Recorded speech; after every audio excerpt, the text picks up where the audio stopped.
Deel 2 van het bezoek aan Tung Pieters. Samen met hem liep ik rond op een groot stuk land net buiten de dorpskom van het armoedige Tangua, niet ver van Rio de Janeiro. Voor nu zien is aan de, wat ze zeggen, Beira Rio, aan de rand van de rivier. Dus hij loopt die rivier en dus aan de rand van die rivier hebben we een stuk grond gekocht. En die grond, er zijn nu 25 families wonen erop. Wie ze zuur, ze zijn allemaal aan het bouwen. Hè? Ja. Het merendeel is al aan het wonen, ze maar kunnen wonen. Hè? Want ze kunnen, huur is hij ongeveer dezelfde prijs als salaris. Het salaris is ongeveer 150 gulden per maand en dat is dan nog de huur. Ja. Dus de lui die kunnen verdienen maar 1 of 2 salarissen, die kunnen er niet van leven. En daarom hebben we die stukken grond ter beschikking gesteld van die lui om een huisje op te bouwen. Je stelt de grond gratis ter beschikking? Ja, die staat gratis ter beschikking van de lui. En de burgemeester heeft beloofd dat er zal zorgen dat voor de documentatie, zodat die lui eigenaar worden van de grond, boes op wonen en eigenaar van het huis dat ze gebouwd hebben. Ja, maar wij bekostigen het nu dan? Koop je dat allemaal zelf voor de eigen tas? Nee, dat moeten ze zelf doen. Hè. Nee, maar ik bedoel de grond, want ze kregen hem voor niks, dus wij betalen de grond dan. De grond die zoals ik al uitgelachen heb, die heb ik voor ongeveer 20 jaar geleden gekocht. Dus ze waren heel goedkoop. En die grond die ik toen goedkoop gekocht heb, die heb ik niet meer verkocht. En ik geef het dus over de lui. Dus je hebt hem toch uit eigen thuis betaald? Eigen thuis zou ik eigenlijk niet zeggen. Mijn familie, mijn kinderen, mijn vriend en dan met Tuma en die van Maastricht, die heeft me heel goed geholpen. Missie thuis van Trommunt heeft me ook heel goed geholpen. En de Heeg heeft me ook heel goed geholpen. Die hebben allemaal metgeholpen om de grond te kopen en die huisjes op te zetten. Ja. We geven ook een beetje hulp aan de eerste bouw, de steen of de daakpannen enzovoort. Ja. Wat kost het nu? Die huisjes moeten het eigenlijk even uitleggen voor jullie in Limburg. Het zijn natuurlijk in onze ogen heel kleine huisjes, en ook heel eenvoudig. Ik denk dat ze, nou wat zullen ze zijn, een meter of 4 bij een meter of 20 vierkante meter. Die huisjes zijn gebouwd volgens het programma van de gemeente. Hè. Ze kunnen beginnen met een keuken en een zaaltje, een kleine woonruimte. En dan daarna kunnen ze uitbouwen. Dus ieder stuk grond is ongeveer 150 vierkante meter, dus 10 bij 15. Daar kunnen ze heel goed, tamelijk groot huis opbouwen. Hè. Maar ze kunnen beginnen met heel eenvoudig en dat doen ze dan ook. En dat doen ze dan allemaal allemaal door eigen inbreng van materiaal. En de ene deed de broer of deed een vriend, die metselaar is en iedereen die werkt dan met. Zo, men boet het dus zelf, men bekostigt de boven toen zelf. De boven, dan moesten ze zelf bekostigen, dat kan ik niet doen. Hè. Ja. Ze zullen wel bloemerig zijn hier, hè? Ik denk het wel, hè? Ik denk het wel, want de lui zien het in. Het merendeel wat me het meest treft is de vrouwen. De huismoeders die zitten met het geval hè, dat ze geen cent hebben om levensmiddelen te kopen. Dus als ze de huur moeten betalen, ja, boven kunnen ze dan leven, hè? Dat is de vraag.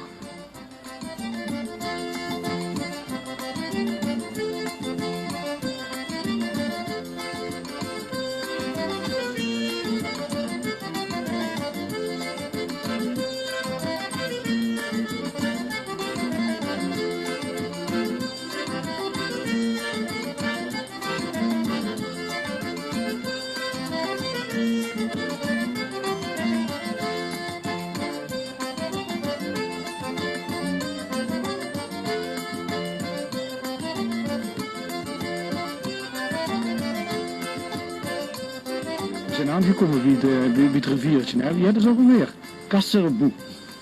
Kasseribou. Dus het ziet er tamelijk vervuild uit, hè? Ja, er komt vlakbij is een antibioticusfabriek. En die fabriek die stort maar alle afval, en dat is chemische afval in deze rivier, zodat als een kooi heel drinkt, dan gaat ze kapot. Kunt zich indenken, hè. Dus hij kunt zijn versen zien er niet meer, hè. Dus chemische afval, weet dat er gedaan, hè. Er zijn verschillende commissies zijn daar geweest, hebben de gemeente is daar geweest enzovoort. Ze zeggen, ze zijn bezig met het water te zuiveren, dus voordat het in de rivier gestort wordt. De chemische afval is de grootste chemische antibioticusfabriek van Zuid-Amerika. Dus kun je geen denken wat van een afval hij in de rivier gestort wordt. En dat hebben we allemaal naar Guanabara-Bach, hè. De baai. Dat gaat allemaal naar Rio, hè. En dat gaat de zee in, hè. Dus chemisch afval. We spelen hier ook heel veel Kenia, hè? Er stonden er hier twee te kijken. Hè? Weten die nu ook dat die rivier vervuild is? Kijk, vroeg het eens. Was het maar bijna wat kie? Ze zwemmen in het, hè. Ze kunnen ook geen bad nemen in het water. Ze weten dat de rivier vervuild is? Ja. Die fabriek die zuster van Hey, dat is ongeveer een kilometer weer, hè. Hierop, hè. Voor de fabriek is het water zuiver. En het water kun je zelfs drinken, zo zuiver is het. Maar na de fabriek dan is het dan... Ja. Nu spreken, ik geloof Satelui en Kenia spreken altijd de waarheid. Hè? Ik heb gewoon eens vragen, wat zie je hiervan vinden eigenlijk, van het feit dat die rivier zo vervuild is? De jongens zien 7 jaar, ik weet niet of ze daar gaat van... Ja. Kunnen we eens proberen, was hè? de asje, kijk, de weer zijn mais limpo, o Rio. Asje. Asje. Para nós tomar banho. Om te kunnen zwemmen, hè. Ze zo geert en zwemmen maken niet. Ja. Ze zouden er eigenlijk wel geen willen. Het zou eigenlijk ook heel idyllisch kunnen zijn hier, hè? Maar ja, helaas, het is anders. Ook in Brazilië is het milieu dus ernstig vervuild. Nu met het grote project dat bezig is van de zuivering van de Guanabara-baai, dat wil zeggen de baai van Rio de Janeiro, is wel mogelijk dat met die miljoenen, honderden miljoenen die worden ingestort, dat die fabriek op de duur toch wel gedwongen wordt om zuiveringsinstallaties in te stellen die het water werkelijk zuiver laten. We zien visjes, juist en dat is wel. We zien visjes, maar de visjes niet eten.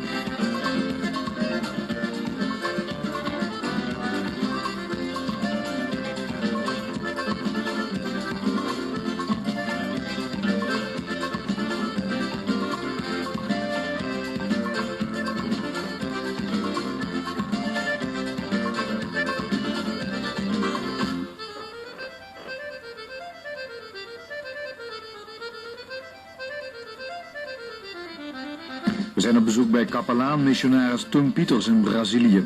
Naast zijn sociale en religieuze werk heeft Pieters een warme belangstelling voor de Limburgse en Braziliaanse cultuur. Vorige week vertelde Pieters al over de Limburgstalige liedteksten die hij onder de tropenzon schrijft. Vandaag de Braziliaanse trots van de Limburgse missionaris. Dus Oudheidkundig Museum, enkel steen, hè. Stenen bijltjes, stenen hakken en weet ik wat allemaal. Dus wapens, allemaal van steen, uit de steentijdperk, hè. De bisschop die zag met zijn quote, Thomas, hij sticht die stenen zijn een keer verzameld. Ze hebben verzameld en toen heeft hij zich ervoor geïnteresseerd, de universiteit heeft zich ervoor geïnteresseerd, die heeft me ook aangesteld als directeur van het museum.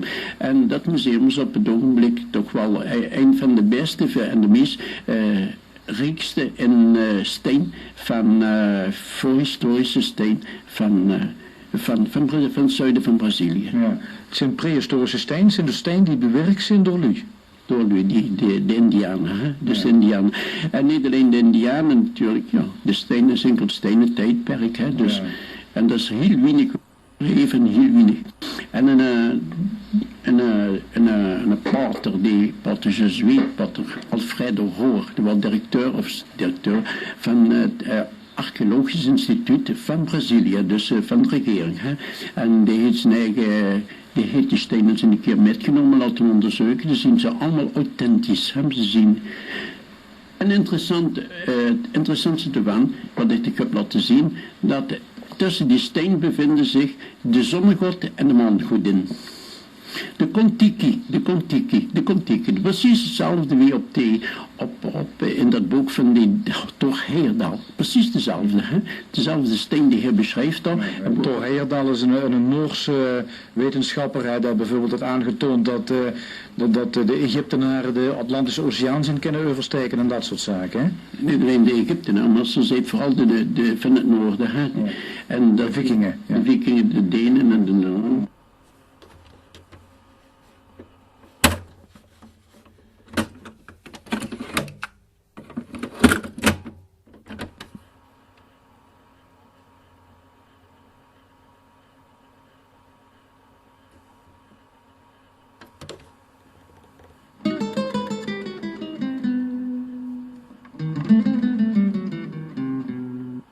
andere kant draait ze hem om. Hè? Verticaal omdraaien, niet horizontaal, dat zou man en vrouw betekenen. Maar aan de andere kant is het gezicht van de man goed in. Dus op dezelfde steen. Dus de cultus van de zon en de maan, zondag en maandag, wat we ook nog hadden, die vindt ze in Zuid-Brazilië. Enkel in mijn museum. En dan vond die Potter Hoor, die museum, dat museum van de Potter Thomas, is buitengewoon belangrijk, want de eer kan bewijzen dat hij de cultuur van de zon en de maan, die trouwens ook in Mexico wordt, hij gevonden wordt.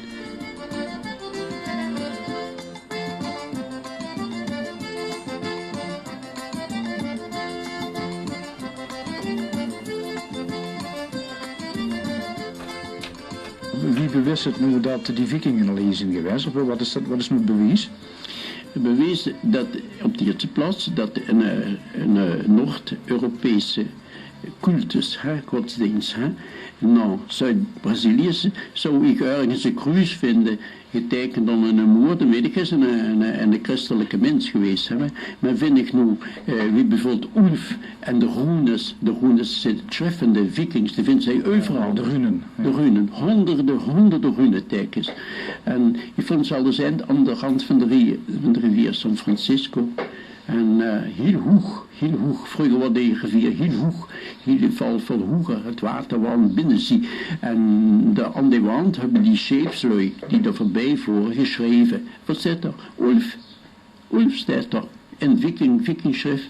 Dus we kunnen dat ontkennen. Dat later is het water gezakt. Zodat het daar ongeveer 40 meter hoog.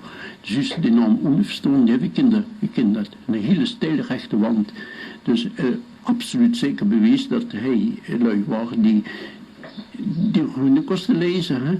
Dus die vikingen die zijn volgens u niet alleen in Noord-Amerika en Groenland en zo geweest, wat we ondertussen wel zeker weten, maar ze zijn zelfs helemaal doorgedrongen tot Zuid-Amerika, tot Brazilië.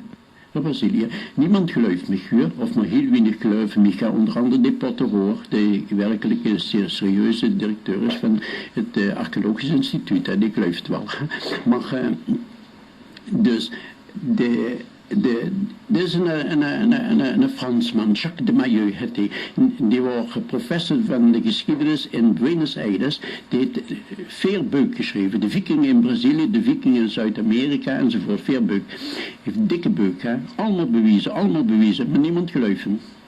En waarom gelooft de officiële wetenschap dit dan niet? Ja, je moet zien, als ze dat aannemen, dan moesten alle encyclopedieën die de geschiedenis van Zuid-Amerika behandelen, die moeten herzien worden, want die zijn verouderd. Hè? Ja, maar dat is toch niks heerlijkers voor een wetenschapper als je het ontdekken, wat nog niet eens ontdekken. Het gewoon de ontdekking van de leven, de holste. Nou, dat is geen Nobelprijs voor de geschiedenis toevallig, maar de holste toch gewoon internationale roem bereikt ze dan net. De Jacques de Mailleu, die zelf schrijft, ik heb dat nooit maar heel veel tegenstand gevonden en ook niemand neemt hem serieus. Zoals wie, dat is ongeveer de best met Menneke van de Maan heen gekomen. Hè. De theorie van de Limburgse missionaris Tum Pieters, afkomstig uit Maastricht, maar al 40 jaar werkzaam in Brazilië. De Limburgse missionaris zit op zijn tropen.